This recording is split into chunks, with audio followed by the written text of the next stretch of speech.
Sahabat-sahabat Kristus, salam jumpa dalam acara Sabtu, Sarapan Bersama Tuhan.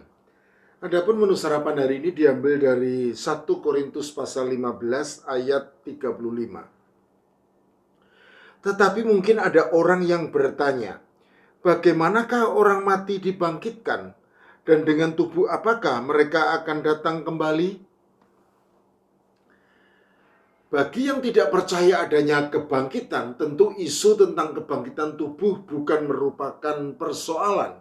Namun bagi yang percaya adanya kebangkitan, maka tentu isu tentang kebangkitan tubuh merupakan persoalan yang serius. Itulah sebabnya Paulus menerima pertanyaan berkaitan dengan hal itu. Tetapi mungkin ada orang yang bertanya, bagaimanakah orang mati dibangkitkan? Dan dengan tubuh apakah mereka akan kembali? 1 Korintus pasal 15 ayat 35.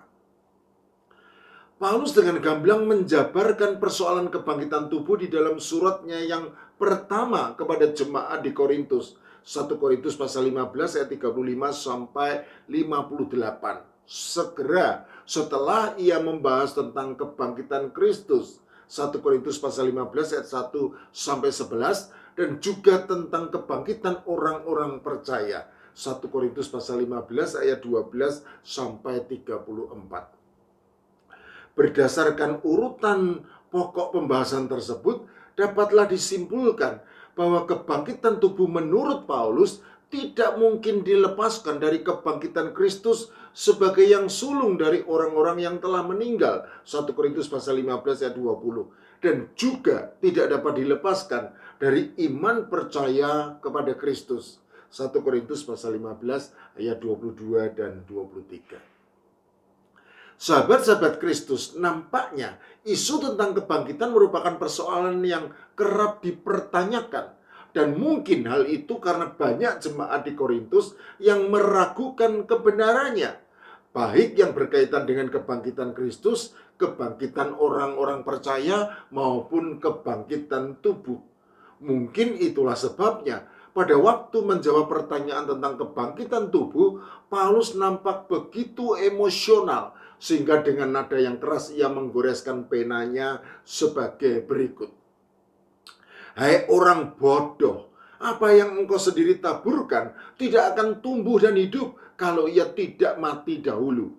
Dan yang engkau taburkan bukanlah tubuh tanaman yang akan tumbuh, tetapi biji yang tidak berkulit, umpamanya biji gandum atau biji lain. Tetapi Allah memberikan kepadanya suatu tubuh seperti yang dikehendakinya. Ia memberikan kepada tiap-tiap biji tubuhnya sendiri. Bukan semua daging sama. Daging manusia lain dari daging binatang, lain dari daging burung, lain dari daging ikan. Ada tubuh surgawi dan ada tubuh duniawi.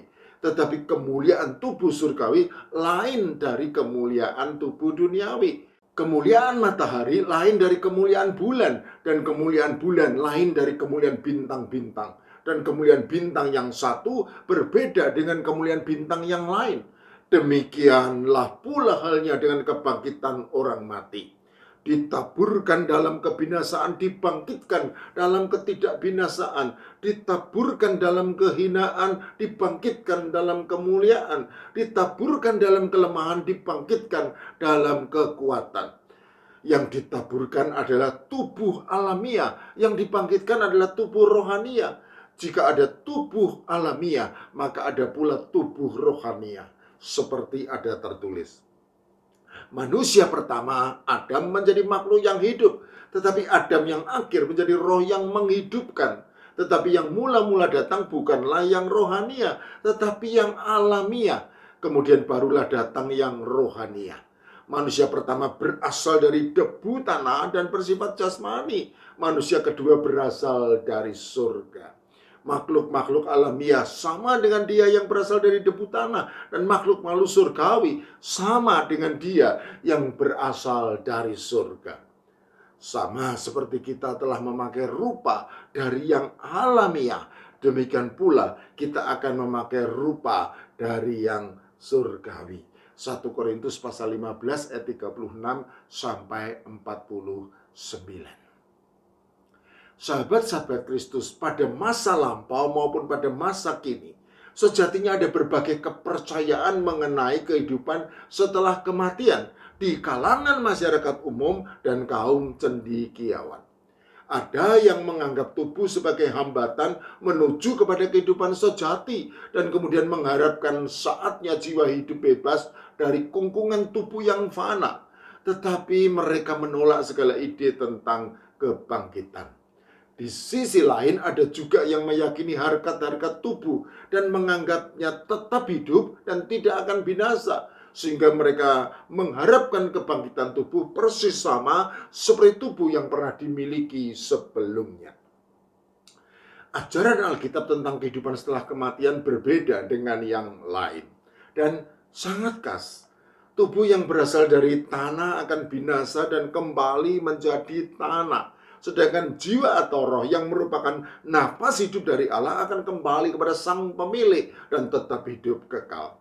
Alkitab jelas mengajarkan tentang kebangkitan. Tetapi tubuh yang dibangkitkan itu akan diubah begitu rupa sehingga menjadi sesuai atau tepat guna dengan kehidupan yang akan datang, yang jelas berbeda dengan kehidupan di dunia. Paulus menjelaskan kebenaran tentang kebangkitan dengan analogi biji gandum yang ditaburkan ke tanah ladang, yang tidak akan tumbuh atau hidup apabila biji gandum tersebut tidak mati terlebih dahulu. Analogi ini dipakai Paulus karena ia belajar dari Tuhan Yesus Kristus, yang juga pernah menyampaikan analogi ini ketika ia memberitakan kematiannya kepada murid-murid yang dikasihinya. Sebagaimana dicatat oleh Yohanes di dalam Injilnya sebagai berikut. Tetapi Yesus menjawab mereka, katanya, telah tiba saatnya Anak Manusia dimuliakan. Aku berkata kepadamu, sesungguhnya jikalau biji gandum tidak jatuh ke dalam tanah dan mati, ia tetap satu biji saja. Tetapi jika ia mati, ia akan menghasilkan banyak buah. Yohanes pasal 12 ayat 23 dan 24. Setelah memakai analogi tentang biji gandum, maka Paulus lalu menjelaskan bahwa tubuh manusia sebagai makhluk ciptaan yang mulia jelas berbeda dengan ciptaan lainnya.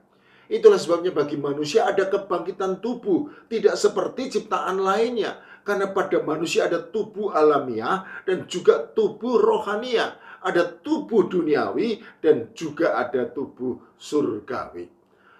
Jadi pada saat orang-orang percaya yang mati akan dibangkitkan di dalam iman percaya kepada Tuhan Yesus Kristus, maka tubuhnya harus diubah terlebih dahulu menjadi tubuh surgawi, sama seperti Tuhan Yesus Kristus yang berasal dari surga.